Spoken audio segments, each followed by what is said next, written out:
A forgotten veteran bought an abandoned Montana ranch for just $10, hoping for peace. But when his wounded German shepherd led him to a hidden chamber beneath the land, Ethan Cole uncovered a secret worth millions. Before we begin, like and subscribe if you believe loyalty can still change lives. There are certain nights in a man's life when the world does not end loudly. It simply grows quiet enough for him to hear how empty it has become. For Ethan Cole, that night came in a roadside motel outside Missoula, Montana, with sleet ticking against the window like fingernails and the old heater coughing warm air that smelled faintly of dust and burned wire. He was 59 years old, though some mornings his bones argued for 70. His left shoulder still locked when the weather turned, and the scar along his ribs pulled tight whenever he bent to tie his boots. The Army had called it service. The doctors had called it trauma. Most people, when they saw the way his eyes moved first to exits, then to windows, then to hands, called it something else without saying the word. Broken. Ethan sat on the edge of the bed in a faded gray t-shirt, jeans still muddy from the repair yard where he had spent the afternoon fixing a stranger's combine for cash. On the carpet beside him lay Ranger, a German shepherd with charcoal fur along his back, tan legs, and a muzzle gone silver too early.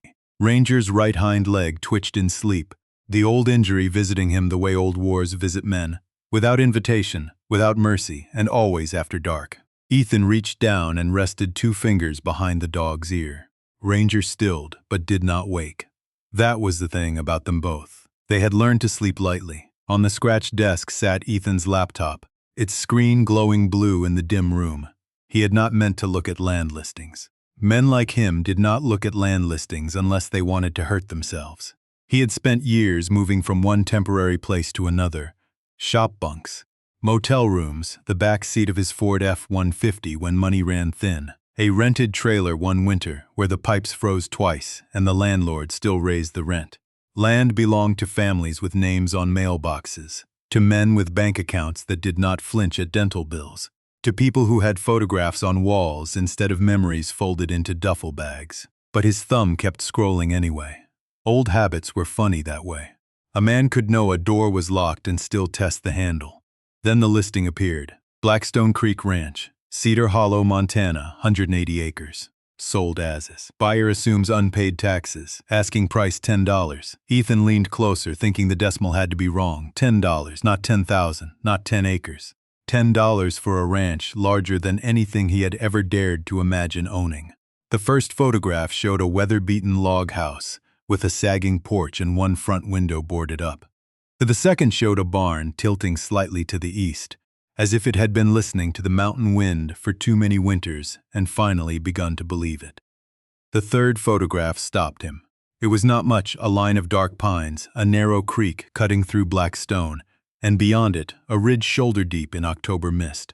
But something in the frame reached into Ethan's chest and pressed a place he thought had gone numb. Maybe it was the creek. Maybe it was the empty field waiting for footsteps. Maybe it was the strange mercy of seeing a place nobody wanted. Ranger woke. Not slowly, not with the lazy stretch of an old dog, but all at once. His ears rose, his head lifted. He stared at the laptop screen. Body rigid, eyes fixed on that third photograph. Ethan frowned. "What is it, boy?" Ranger stood, limped closer, and placed his nose almost against the screen. A low sound came from him, not a growl, not a whine exactly. Something caught between warning and recognition. Ethan felt the room change. The heater still rattled. The sleet still tapped the glass. Somewhere down the hall, a television laughed too loudly through a wall. But inside the motel room, something had opened. Ethan clicked the listing details. Previous owner, Arthur Bell. Property seized after 4 years of unpaid taxes. No utilities guaranteed. County not responsible for structural hazards. Access roads seasonally difficult. No tours after dark. That last line made him sit back. No tours after dark. It sounded less like real estate and more like a warning. Ranger did not move. Ethan scrolled to the contact number for a law office in Cedar Hollow and copied it onto the back of an oil-stained receipt. His hand paused over the paper. He knew better than to hope. Hope was an expensive thing, and men who lived close to the bone learned not to buy what they could not afford. Still, he looked at the picture again. The barn, the creek, the pines, the mist. Ranger's breath warmed his wrist. Ethan whispered more to himself than the dog. $10 for a place nobody wants. Ranger gave one soft huff as if answering. Outside, the sleet turned to snow. Ethan did not sleep much that night. Every time he closed his eyes, he saw that black creek slipping through the land like a secret trying not to be found. Before Ethan Cole ever saw Blackstone Creek Ranch, before a $10 listing flickered on a motel laptop and made an old dog rise from sleep, he had spent most of his life learning how to be useful without ever learning how to belong. In the Army, usefulness had been simple. A bridge was either strong enough to carry a convoy or it was not. A road was either cleared or it was not. A wire in the dirt either meant death or another day granted by steady hands and luck. Ethan had been a combat engineer, the kind of soldier who walked ahead of other men because someone had to. In Afghanistan, he learned the language of pressure plates, disturbed gravel, fresh dug earth and silence that arrived too clean. He was not fearless, no honest man was, but he had a way of folding fear into the work until it became just another tool on his belt. His unit trusted him because he did not talk much, and because when the ground looked innocent, Ethan noticed what it was hiding. That talent saved lives. It also cost him pieces of himself that never made it into any medical chart. When he came home, people thanked him in grocery store lines and at gas stations, their voices soft with a kind of gratitude that made him uncomfortable. They meant well, most of them, he knew that. But after the handshakes ended, after the free coffee and the folded flags and the "we appreciate your service," he still had to find work, pay rent, quiet the thunder in his head, and figure out how to sit at a kitchen table without feeling like the walls were too close. His wife, Laura, had understood him better than anyone. She was a school librarian with warm brown eyes and a laugh that could make even Ethan forget where he had been. For years, she was the bridge between him and the ordinary world. She reminded him to eat. She made him go to church potlucks, even when he stood near the door the whole time. She talked to him when he went quiet, and when talking did not help, she simply sat beside him until the silence stopped feeling like punishment. Then cancer came in quietly, the way cruel things often do. First a cough, then appointments, then words like aggressive and treatment and time. Ethan had faced roadside bombs with steadier hands than he brought to those hospital rooms. Laura died 6 years before the motel in Missoula, on a rainy Tuesday morning, while Ethan held her hand and lied to her for the last time, telling her he would be all right. Their daughter, Maddie, had been 26 then, already living in Seattle, already building a life with office lights and apartment windows, and people who knew how to speak without stepping around old wounds. She loved her father, but love did not always know what to do with him. Phone calls became shorter. Holidays became complicated. Ethan never blamed her. That was the trouble. He blamed himself so completely there was no room left for anyone else to try. After Laura, he drifted, not dramatically. There was no bottle in a paper bag, no shouting in the street, no grand collapse people could point to and understand. He simply moved from job to job, town to town, repairing tractors, welding gates, clearing fallen trees, fixing irrigation pumps for ranchers who liked his work but rarely asked where he slept. He had hands people trusted with machinery and emergencies, but not always with dinner invitations. He became the man others called when something broke, and because he could fix almost anything except his own life, he kept answering. Ranger came to him through a military working dog retirement program in Idaho. The dog had been 8 months out of service, recovering from a blast injury that left his right hind leg stiff in cold weather. His handler had been killed. Ranger had stopped responding to most commands from strangers, not out of disobedience but grief. The first time Ethan met him, the German shepherd stood in the corner of the kennel, silent, watchful, insulted by pity. Ethan understood that look. He sat on the concrete floor 10 feet away and said nothing for 20 minutes. Finally, Ranger crossed the space between them and rested his head against Ethan's knee. No one in the room spoke. Some bonds begin with joy. Theirs began with recognition. From then on, they traveled together. One old soldier with bad dreams, one old dog with a limp, both too trained to quit and too tired to explain themselves. Ethan never called Ranger his pet. That word felt too small. Ranger was his partner, his witness, the only living creature who did not ask him to be better company than he could be. In repair yards and motel rooms, in truck stops before dawn, in fields silvered with frost, Ranger stayed close. And slowly, without speeches or miracles, Ethan learned to breathe a little easier with that steady shadow beside him. Still, there were nights when he looked at his life and saw only borrowed rooms, borrowed work, borrowed time. He had served a country full of homes, yet somehow had none of his own. That was the ache he carried into the Missoula motel. Not just loneliness, not just regret, something quieter and heavier. The fear that a man could give his best years to everyone else and still end up with nowhere to set down his boots. By 7:30 the next morning, Ethan Cole was standing outside the motel office with a paper cup of burnt coffee in one hand and the Cedar Hollow law office number written on the back of a greasy receipt in the other. The snow had stopped before dawn, leaving the parking lot glazed in gray slush and tire tracks.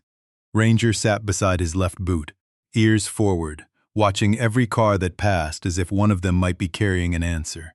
Ethan had almost thrown the receipt away twice. Once at 3 in the morning, when common sense told him no good thing in America came for $10. Again at sunrise, when he looked at his bank balance and felt the small, familiar shame of a man measuring his future against numbers that never stretched far enough. But then Ranger had limped to the desk, placed one paw on the chair beneath the laptop, and stared at him until Ethan muttered, "All right, I'll call." The woman who answered sounded brisk but not unkind.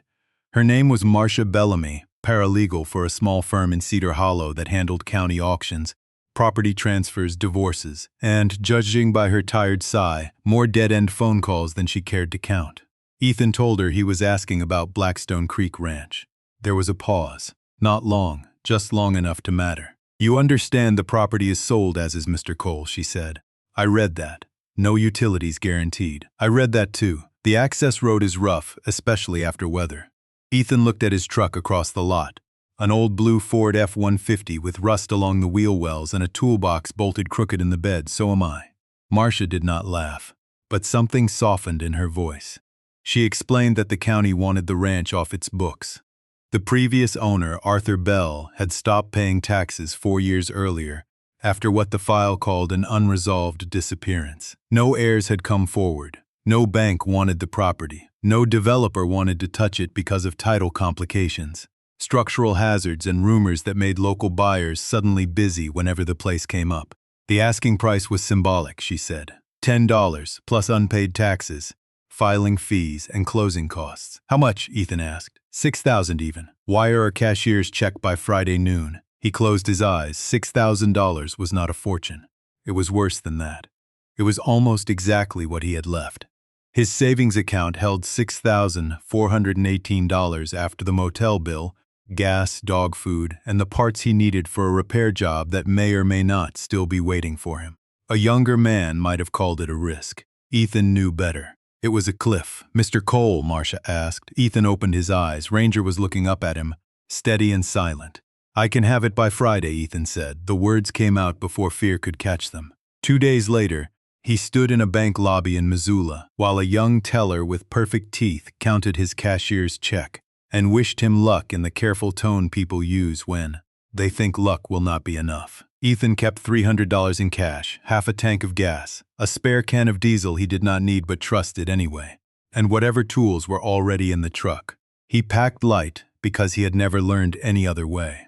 3 changes of clothes, a shaving kit, Laura's old Bible with a pressed maple leaf between Psalms, Maddie's 5th grade school picture, the one where she was missing a front tooth and smiling like the world had not yet complicated itself, Ranger's medical papers, a sleeping bag, a camp stove, a coffee pot blackened by years of bad mornings. The deed packet arrived by email and mail both, as if the county wanted proof he could not later deny. Ethan read the property description twice in the cab of his truck. Blackstone Creek Ranch, 180 acres outside Cedar Hollow, Granite County, Montana, formerly owned by Arthur Bell. Included structures: 1 primary cabin, 1 barn, 1 equipment shed, 1 collapsed root cellar, fencing in unknown condition, creek access subject to state water regulations. He folded the papers and tucked them into the glove compartment. Ranger watched him from the passenger seat. "Well," Ethan said, turning the key, "guess we own a problem." The drive south and west into the mountains took most of the day.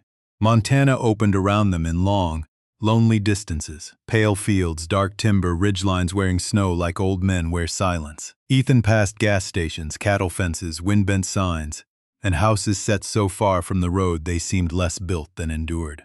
Ranger slept in pieces, waking whenever the truck slowed, his nose lifting towards scents that slipped through the cracked window. By late afternoon, Cedar Hollow appeared below a slope of black pine and granite, a small town tucked into the valley as if trying not to be noticed. It had a grocery store, a feed supply, a diner with 2 pickups parked out front, a shuttered movie theater, and an American flag snapping hard in the wind above the post office. No place announced itself as welcoming. No place announced itself as cruel. It was simply there, weathered and watchful. Ethan stopped for canned food, lamp oil, batteries, a roll of plastic sheeting, and a bag of kibble. The teenage cashier glanced at Ranger through the window and said, "That your dog?" Ethan nodded. "He yours, or are you his?" the kid asked. Ethan looked back at Ranger, who sat upright in the passenger seat like a captain judging the crew. For the first time in days, Ethan almost smiled. Depends on the day. The road to Blackstone Creek began 2 miles beyond town, where pavement gave up and gravel took over. The county sign was bent, one corner peppered with old bullet marks. The truck climbed slowly, tires slipping once, then catching. Pines leaned close on both sides. Branches scraped the doors with a dry whispering sound. At mile 9, they passed a rusted mailbox with no name. At mile 11, the road narrowed. At mile 12, Ethan saw 2 stone posts half buried in weeds and snow. Between them, a private track disappeared into the trees. Ranger stood in the seat. Not Rose, stewed. His body went hard, his ears pointed straight ahead, his breath fogging the windshield in short bursts. Ethan turned in. The path twisted through brush for nearly half a mile before the trees opened and the ranch revealed itself. The cabin sat low against the slope, gray logs weathered almost silver, porch sagging at one corner but still holding. The barn stood beyond it, larger than the photographs had suggested, its roof bowed, its red paint mostly surrendered to wind and time. Beyond both, the land rolled gently toward the creek, where black stones broke the water into small flashes of white. The mountains rose behind everything in blue layers, vast and indifferent. Ethan cut the engine. For a long moment, neither he nor Ranger moved. The ticking engine cooled. Wind moved through the grass. Somewhere far off, water spoke over rock. Ethan had slept in barracks, tents, trucks, motels, hospital chairs, and once in a ditch outside Kandahar, while mortars walked the hills above him. But he had never sat at the edge of a place and felt it waiting. Ranger jumped down first, landing stiffly but refusing help. He did not run to the trees or sniff the tires. He walked straight toward the barn, stopped 20 feet from the doors, and stared. Ethan stepped out, the deed papers tucked inside his jacket, and felt the cold settle against his face. The place looked half dead, maybe more than half. But under the leaning roof, the broken porch, the wild grass, and the years of nobody caring, there was something stubborn still standing. Ethan knew something about that. He walked up beside Ranger and placed a hand on the dog's back. "All right," he said softly, looking at the old barn. "Let's see what kind of trouble we bought." Ranger's tail did not wag. His eyes stayed fixed on the dark seam between the barn doors. And from deep in his chest came that same low, troubled sound Ethan had heard in the motel room. Not fear, not warning, recognition. The first night at Blackstone Creek Ranch did not welcome Ethan Cole so much as measure him. The cabin was colder inside than out, the kind of cold that had soaked into the logs and learned how to stay. Dust lay over the table, the stove, the single iron bed frame, and the shelves where a few chipped mugs still waited as if their owner had only stepped outside for firewood. Ethan spent an hour checking the roof, the windows, the floorboards, the old wood stove, and the back door that did not quite latch. Ranger followed him from room to room, quiet as a shadow, pausing now and then to sniff corners where mice had traveled and time had gathered. By midnight, Ethan had a small fire breathing in the stove and a sleeping bag spread on the floor, because the mattress looked like it had lost an argument with a raccoon. He ate beans from a can, fed Ranger, and listened to the unfamiliar silence press against the walls. No traffic, no motel television through plaster. No ice machine coughing in a hallway. Just wind, creek water, and the long, patient creak of an old house deciding whether to trust him. He woke before dawn with his hand on the flashlight, and Ranger already standing at the door. For half a second, Ethan did not know where he was. That happened sometimes. A man could cross an ocean, leave the war behind, grow gray at the temples, and still wake with his body convinced the night had teeth.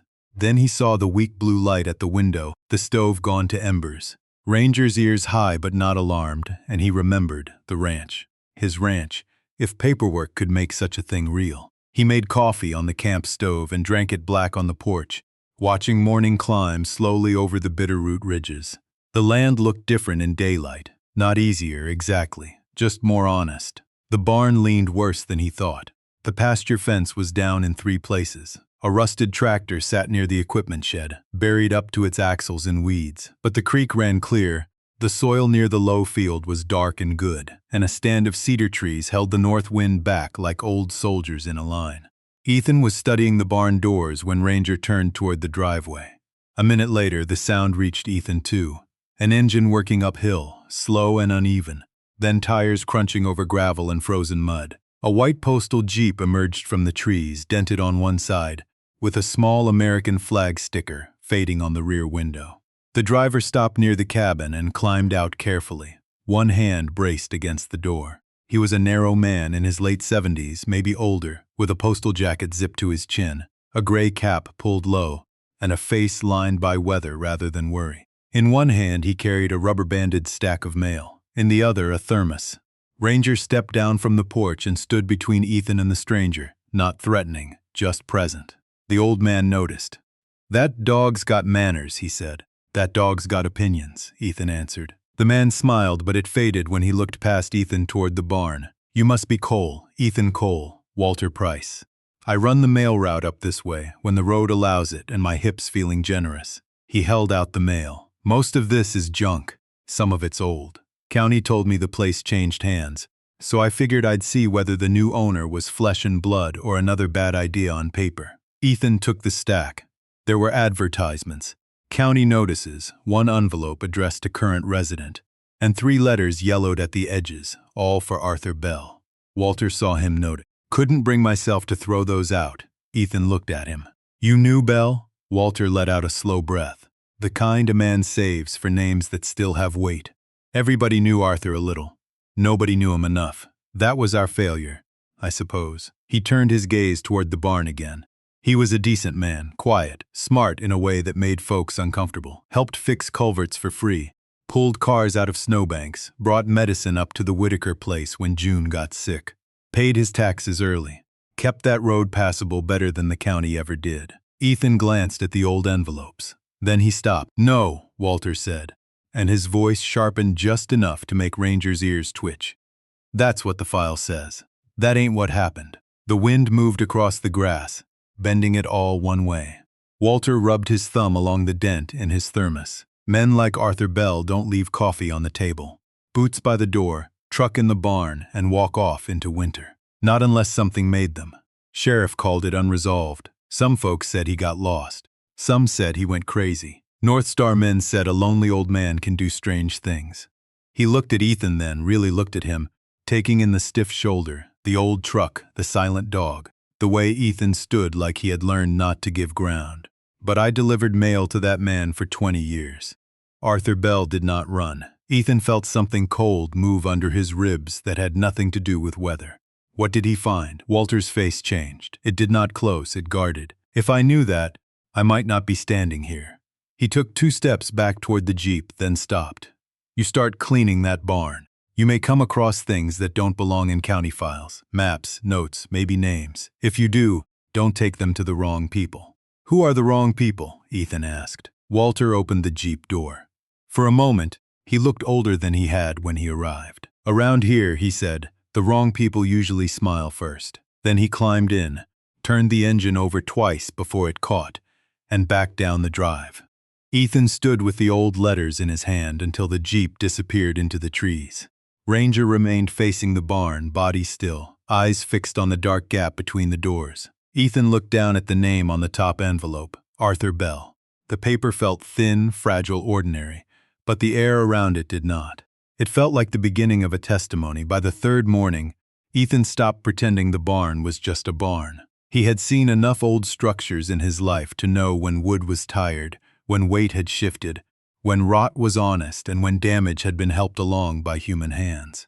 The east wall bowed outward, but the beams still held more strength than they showed. The main doors scraped the ground as he pulled them open, groaning like something disturbed from sleep. Dust rose in the pale light. Ranger stood at Ethan's side, nose lifted, body tight, waiting for permission he did not need but always asked for with his eyes. "Easy," Ethan said. "We look first." Inside, the air smelled of old hay, mouse nests, engine oil, and something metallic underneath, faint but stubborn. A rusted tractor sat near the back, under a tarp stiff with age. Horse tack hung from nails, cracked and useless. Stacks of lumber leaned against the wall. There were feed sacks, empty jars, a broken snow shovel, and a workbench where tools had been laid out with the careful order of a man who expected to return to them. Ethan ran one finger through the dust on a wrench and felt a strange pinch in his chest. People always talked about disappearance like it was clean, like a person vanished and the world simply rearranged itself. But Arthur Bell was still everywhere in this room, in the labeled coffee cans full of bolts, in the pencil marks on boards, in the coat hook by the door with nothing hanging from it. Ranger moved slowly along the left wall, sniffing low, then high, then low again. His limp was worse on the uneven floor, but he ignored it. Twice, he stopped near the tractor, then moved on. Ethan began clearing broken boards from the center aisle, working with the rhythm of a man grateful for labor, because labor did not ask questions. By noon, sweat had dampened the back of his shirt despite the cold. He had found nothing but junk, nails, a dead flashlight, and a jar of pennies from 1988. Then Ranger froze near a stack of collapsed hay bales in the northwest corner. His ears rose, his tail went still. Ethan looked over. "What you got?" Ranger did not bark. He never wasted sound. He pressed his nose against the bottom bale, inhaled hard, then began to paw at it, scraping with controlled urgency. Ethan crossed the barn and pulled the bale aside. Mold puffed into the air. Behind it was another bale, then another, arranged too neatly beneath the mess. He dragged them away one by one until a section of wall appeared that did not match the rest. The boards were older, but the nails were newer, not new, just newer. Ethan touched the seam. His pulse slowed the way it used to slow before dangerous work. "Well, Arthur," he murmured, "what were you hiding?" He took a pry bar from his toolbox and eased it under the first board. The nail gave with a soft shriek, then another. When the panel came loose, cold air breathed out from behind it. Not much, just enough to make Ranger step closer. There was a narrow ladder built into the wall, leading up into a dark loft that should not have existed. Ethan climbed first, flashlight between his teeth, one hand testing each rung before trusting it. Dust coated the hidden space, but it was dry.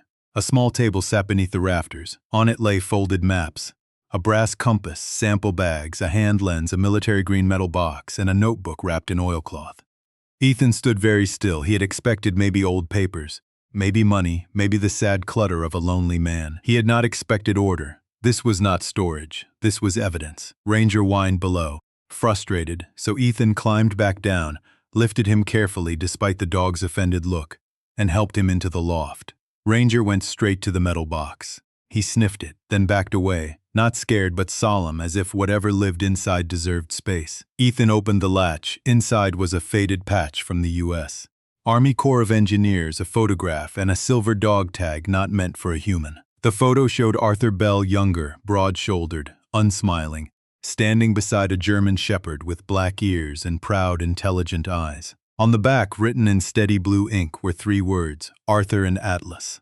Ethan picked up the dog tag, Atlas, K9 search, no man left. His throat tightened before he could stop it. Ranger lowered his head and sniffed the tag, then gave a low sound Ethan had never heard from him before. Grief, maybe, recognition, maybe, or the old language soldiers speak without words when they find the fallen. Ethan unwrapped the notebook. Arthur's handwriting filled the first page, precise and slanted. If someone finds this, North Star already knows part of what is beneath Blackstone Creek, but not all of it. Do not trust the county office. Do not trust anyone offering help too quickly. The land is worth money, yes, but that is not why they want silence. Ethan turned the page. There were coordinates, mineral sketches, tunnel diagrams, water flow notes, and one repeated warning circled hard enough to tear the paper. Do not drill under the North Ridge. Crystalline chamber unstable. Ethan looked at Ranger, then at the maps, then at the photograph of Arthur and Atlas. The barn no longer felt abandoned. It felt like a witness that had been waiting 4 years for someone stubborn enough, wounded enough, or foolish enough to listen. That afternoon, after Ethan carried the maps, notebook, and metal box into the cabin, the ranch seemed to change its breathing. The same walls stood around him, the same dust lay in the corners, the same creek moved over black stone beyond the pasture. But nothing felt empty anymore. The place had been holding its tongue. Now it had spoken, and Ethan did not yet know whether to feel chosen or trapped. He spread Arthur Bell's maps across the kitchen table and pinned the curling corners down with a coffee mug, a wrench, Ranger's medicine bottle, and the little green metal box that still smelled faintly of oil and old paper. Ranger lay near the door with Atlas's dog tag between his paws. Not chewing it, not guarding it exactly, just keeping it close the way a soldier might keep a name. Ethan read until the words blurred. North Ridge, crystalline chamber, water table pressure, North Star preliminary survey. Unauthored access suspected. He had seen men hide fear behind technical language before. Arthur's handwriting was steady, but the pressure of the pen told another story. A man could write calmly and still be running out of time. Near dusk, Ranger lifted his head. Ethan heard it a second later, tires on the driveway slower than Walter's Jeep, heavier, then the soft knock of a car door closing. He folded one map by instinct and slipped the notebook under an old newspaper before reaching for the flashlight on the table. Ranger stood, silent and square in front of him. Through the dirty window, Ethan saw a woman coming up the path with a canvas coat buttoned to her throat, gray hair tucked under a navy knit cap, and a covered dish balanced in both hands like an offering. She moved carefully, but not weakly. There was a difference. Ethan opened the door before she knocked. "Mr. Cole?" she asked. Her voice carried the calm of someone who had spent years entering rooms where pain was already waiting. "Ethan." "June Whitaker. I live down by the lower road, past the split-rail fence that's more split than fence these days." She looked down at Ranger, and something gentle crossed her face. Not pity, recognition. "And you must be Ranger." Ethan's eyes narrowed just a little. "Walter talks. Walter delivers mail, gossip, and weather predictions. Only one of those is reliable." She lifted the dish, chicken stew, apple hand pies. "I figured your first week up here might taste like canned beans and bad decisions." Ethan almost refused. Refusal came easy to men who had needed too much once and been ashamed of it ever since. But Ranger stepped forward and sniffed the air with such solemn approval that June laughed softly, and the sound put a crack in Ethan's caution. "Come in," he said. The cabin seemed embarrassed by company. Ethan cleared a chair, brushed dust from the table, and moved the maps into a rough stack. June noticed. Of course she noticed. Old nurses and old soldiers missed very little, and Ethan realized she had been both in her own way. She set the food near the stove, then unbuttoned her coat with slow fingers. "Army?" she asked, nodding toward the faded tattoo on his forearm.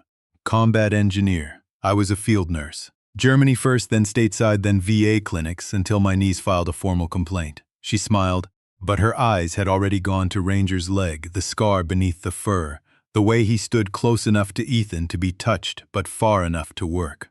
"He served too." "Yes, Mum, then I won't call him a pet." Ethan looked at her then, really looked, and some guarded place inside him eased by half an inch. June ladled stew into 2 chip bowls as if she had been feeding men in broken places all her life. For a few minutes they ate without talking. The stew was hot, rich with pepper and thyme, and Ethan felt the strange discomfort of being cared for without having earned it that day. Finally, June set down her spoon. "Walter said you were cleaning the barn." Ethan did not answer quickly enough. June looked toward the window, where the barn sat black against the bruised evening. "Arthur kept things there," she said, "not junk, things that mattered." Ethan's voice stayed even. "You knew him well?" "Well enough to know we failed him." She folded her hands around her bowl. "Arthur was not friendly in the way people like. He didn't make small talk at the grocery store, didn't join committees, didn't smile just because someone expected it. Around here, that was enough for folks to call him odd. Then North Star came and odd became inconvenient." Ranger settled beside Ethan's chair, but his eyes stayed on June. "What did they want?" Ethan asked. "Land, water access, mineral rights." The polite words came first. "Opportunity, jobs."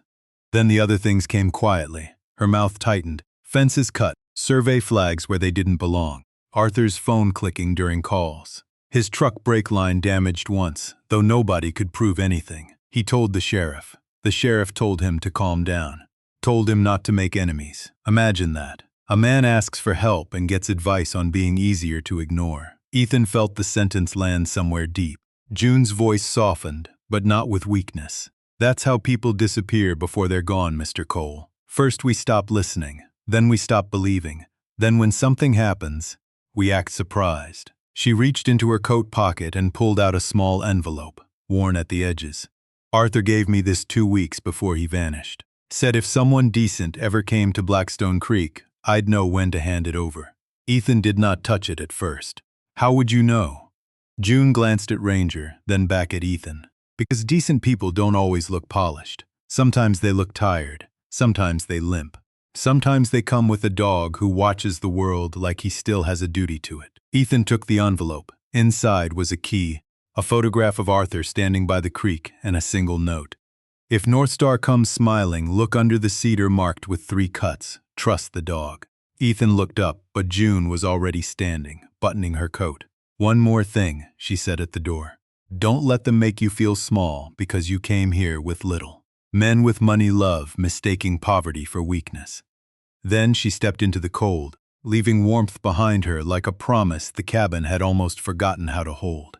The next morning came clear and cold, with the kind of blue Montana sky that looked innocent only because it was so far away from human trouble. Ethan stood at the kitchen table before sunrise. Arthur Bell's map spread beneath the yellow beam of a battery lantern, June's note lying beside it like a quiet dare. Look under the cedar marked with 3 cuts. Trust the dog. He read the words 3 times, though they had already settled somewhere deeper than memory. Ranger watched from the doorway, Atlas's old tag now tied to his collar with a strip of worn leather. The little piece of metal tapped softly against his chest whenever he breathed, and Ethan did not know why that sound made the cabin feel less empty. He packed the way a combat engineer packed when the ground ahead could not be trusted. Flashlight, rope, folding knife, first aid kit, flare, canteen, compass, protein bars, a pistol he hoped to keep holstered, and Arthur's notebook sealed in a plastic bag. He almost left Ranger behind because of the leg. Ranger saw the thought before Ethan spoke it and gave him a look so flat, so insulted. Fine, he said, but you start limping worse. We turned back. Ranger walked to the door as if the matter had never been in question. The coordinates led them north past the barn, across the low pasture where frost silvered the grass, then into the timber where the land rose in uneven shelves. The forest did not feel wild in the careless way tourists imagined. It felt observant. Pines stood close together, their trunks dark with old moisture, their branches holding last night's snow in white fists. Ethan moved slowly, stopping often to check the map against the compass. But Ranger did not need paper. He followed scent, slope, and something older than instruction. Twice Ethan thought they had gone too far. Twice Ranger stopped, looked back, and waited with patient disappointment until the man caught up. After nearly an hour, they reached a dead cedar split by lightning, its bark gray and peeled, its trunk marked with 3 diagonal cuts so old the tree had grown around them. Ethan brushed snow from the base and found a flat black stone half hidden under roots. Beneath it lay a rusted keyhole set into a metal plate. June's key fit. The plate groaned open, revealing not a box, but a narrow gap between boulders covered by moss and fallen needles. Cold air breathed out. Ranger lowered his head and whined, soft and mournful. Ethan clicked on his flashlight. Arthur, he whispered, though he did not know whether he was asking permission or forgiveness. The passage sloped downward through stone slick with mineral damp. Ethan had to turn sideways in places. Ranger squeezed through behind him, nails clicking faintly, breath steady. 20 yards in, the tunnel widened into an old mine drift braced by rotting timbers. Rusted rails vanished into darkness. The air smelled of wet rock, iron, and time sealed too long. On the left wall, someone had painted arrows in faded white. Not for miners, for someone who might come later. They followed them until the tunnel opened into a chamber that made Ethan forget the ache in his knees. The ceiling rose high above them, black and silver in the flashlight beam. Along the far wall, thin crystalline veins threaded through the stone, pale blue under ordinary light, then glowing almost green when Ethan swept Arthur's small UV lamp across them. Ranger stood motionless, his eyes reflecting that strange glow, and for one impossible second he looked younger, like duty had lifted the years from his back. At the chamber's center sat a waterproof case chained to an iron spike. Ethan used the key again. Inside were sample bags, survey reports, photographs, a flash drive sealed in plastic, and a handwritten valuation summary from an independent geologist. Estimated recoverable rare earth deposit. $12 million excluding scientific value of crystalline formation. $12 million. Ethan sat back on his heels. He thought he should feel excitement, maybe fear, maybe the old hunger poor men are supposed to feel when money appears close enough to touch. Instead, he felt a heavy sadness. Arthur had not hidden treasure because he was greedy. He had hidden proof because nobody had believed him while he was still there to speak. Ranger moved past him to a shadowed corner and stopped. Ethan followed the beam. Against the rock lay a weathered leather collar, a broken harness, and bones too small to belong to a man. On the collar, barely readable, was the name Atlas. Ranger lowered himself beside the remains with painful care and placed his nose near the old skull. He did not bark. He did not cry out. He simply stayed. Ethan removed his cap. In wars, he had seen men honor the dead with silence because words could not carry the weight. He had not expected to do the same for a dog beneath a mountain in Montana. When they finally climbed back toward daylight, Ethan carried the case in both hands and something heavier in his chest. The land was worth millions, yes, but what shook him was not the money. It was the lesson carved into that hidden chamber. When powerful people decide someone is too old, too strange, too poor, or too alone to matter, the first thing they bury is not a body, it is the truth. By the time Ethan and Ranger made it back to the cabin, the sun had slipped behind the ridge and the whole ranch had taken on the color of old iron. Ethan set Arthur Bell's waterproof case on the kitchen table, as carefully as if it held bones instead of paper, though in a way it held both. Proof was a kind of remains. It was what survived when a man did not. Ranger drank from his bowl, then lay near the stove with Atlas tag resting against his chest, his eyes open, his body too tired to sleep. Ethan wanted to believe they had time. Time to read every page, copy every file, understand every map, decide what came next like reasonable people in a reasonable world. But trouble, he had learned, rarely waited for a man to catch his breath. The next morning, just after 9, a black SUV rolled up the driveway without hesitation, clean enough to look insulting against the mud and frost. Ranger heard it before Ethan did. The dog rose stiffly, ears forward, a low rumble gathering in his chest. Ethan looked through the cabin window and saw the vehicle stop beside his old Ford. A man stepped out wearing polished boots, a charcoal coat, and leather gloves soft enough to have never held a fence wire. He was in his early 40s, handsome in the practiced way of men who smiled for rooms they intended to own. "Mr. Cole," he called, as if they had an appointment. Ethan opened the door but did not step aside. Ranger stood at his knee. "You are?" "Grant Mercer, North Star Extraction Group." The smile came first, just like Walter had warned. "I hope I'm not interrupting." "You are." Grant's smile adjusted but did not break. "I'll be brief then. Our company has been acquiring land access in this corridor for environmental survey and development planning.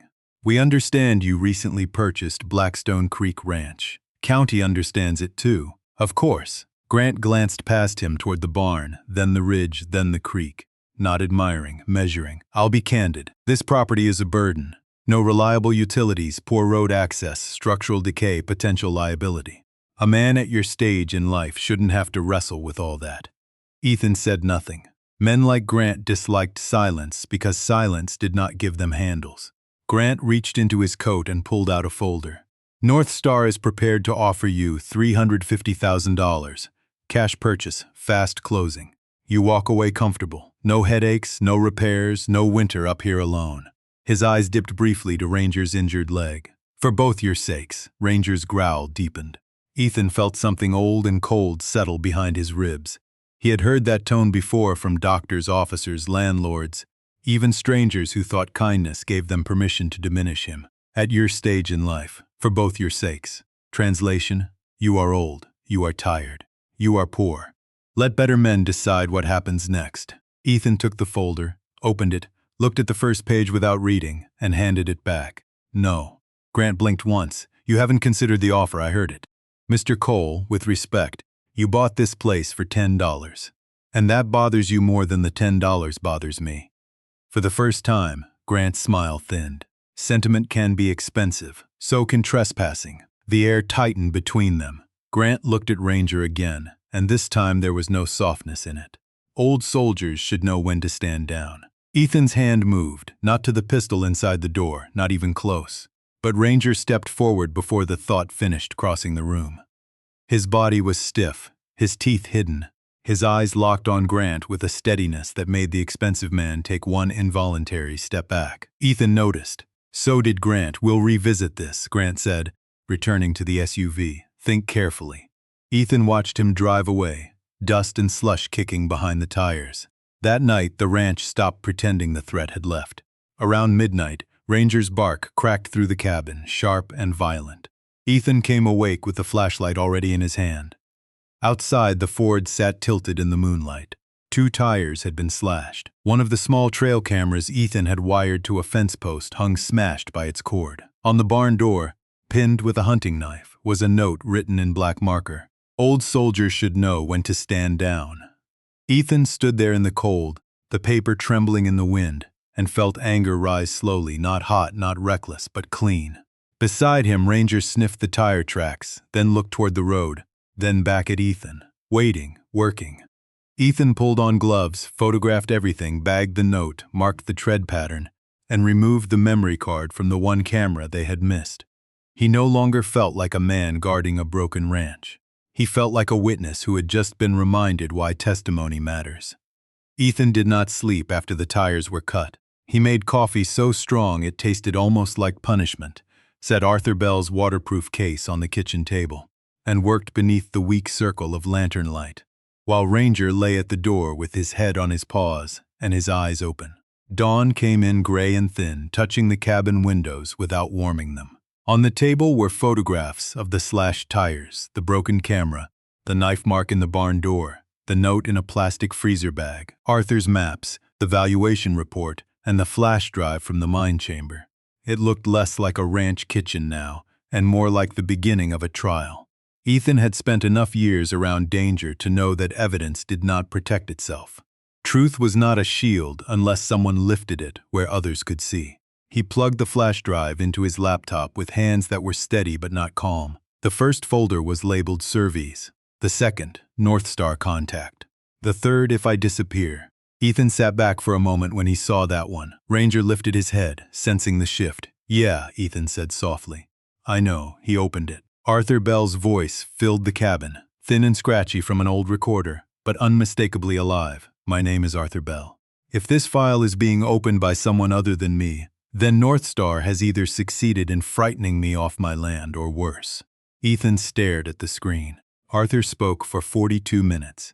He described survey crews entering without permission, county officials who suddenly stopped returning calls, a sheriff who advised him to cooperate for the good of the town, and a brake line cut clean through 3 weeks after he refused North Star's second offer. There were photos, email chains, copies of checks made to shell consulting firms, a spreadsheet linking those payments to 2 county commissioners, a deputy assessor, and a state mining permit clerk.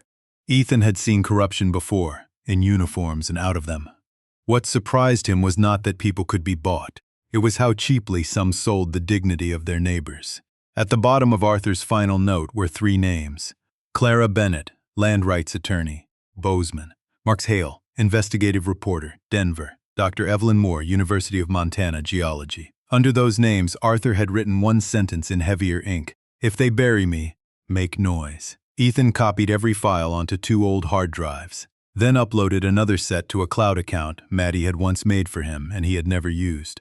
He wrote the password on paper, sealed copies in envelopes, and drove on the spare tires he had patched himself down to June Whitaker's house, with Ranger in the passenger seat. June opened the door before he knocked. She took one look at his face and said, "They came smiling then they came back without the smile." He gave her an envelope. "If I don't come by tomorrow, call every name inside." June did not tremble. She held the envelope against her chest like medicine. "Arthur waited too long to be believed," she said. "You won't, By noon, Ethan had called Clara Bennett. She sounded sharp, busy, and unimpressed until he said Arthur Bell's name. Then the line went quiet. "Do you have the original files?" she asked. "Copies. Originals safe." "Good. Do not meet North Star alone. Do not sign anything. Do not give evidence to the county." And Mr. Cole, "Yeah? Whatever they have told people about Arthur, assume they will now tell people about you." Marcus Hale answered on the fourth ring and asked for proof before a motion. Ethan respected him immediately. Dr. Evelyn Moore wanted mineral photographs, coordinates, and a sample chain of custody by evening. 3 people who had never seen Blackstone Creek Ranch were moving toward it, as if a flare had gone up over the mountains. Still, the hardest call was not legal, journalistic, or scientific. It was to Maddie. Ethan sat on the porch with Ranger beside him while the phone rang in Seattle. When his daughter answered, her voice was careful, already bracing for whatever silence he might bring. "Dad?" For a moment, Ethan almost said everything was fine. That was the old reflex. The veteran's lie, the father's lie, the man's lie. Instead, he looked at Ranger, at the barn, at the land Arthur had died trying to protect, and said, "I need to tell you something before you hear it from strangers." He did not tell it perfectly. He stumbled. He paused too long. He left out fear and then circled back for it. But he told the truth. When he finished, Maddie was crying quietly, though not in the way people cry when something breaks, more like when something frozen begins to thaw. "Dad," she said, "I'm coming." The next evening, the Cedar Hollow Town Hall filled beyond its usual capacity. June came, Walter came, ranchers came with caps in their hands and guilt in their eyes. Clara stood near the front with a legal folder. Marcus set up a camera. Dr. Moore placed mineral photographs on a board. Ethan did not want the microphone. He had spent years avoiding rooms where people looked at him too closely. But Ranger walked beside him to the front and sat down, Atlas's tag glinting under the fluorescent lights. Ethan rested one hand on the dog's head. "My name is Ethan Cole," he began, voice rough but clear. "I bought Blackstone Creek because nobody else wanted it. Then I found what Arthur Bell left behind." He looked at the crowd, not accusing, not forgiving too quickly. "I didn't serve this country so men in clean suits could decide which people are too old, too poor, too strange, or too broken to matter. Arthur mattered. This town matters. And land does not become worthless just because powerful people are waiting for decent folks to look away."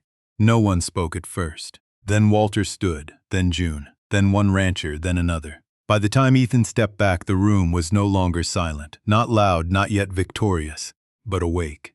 If Ethan and Ranger's journey touched your heart, let me know which moment stayed with you most. And wherever you're watching from tonight, drop your city or country in the comments. Then like and subscribe for more stories about loyalty, courage, and the quiet people who deserve to be seen.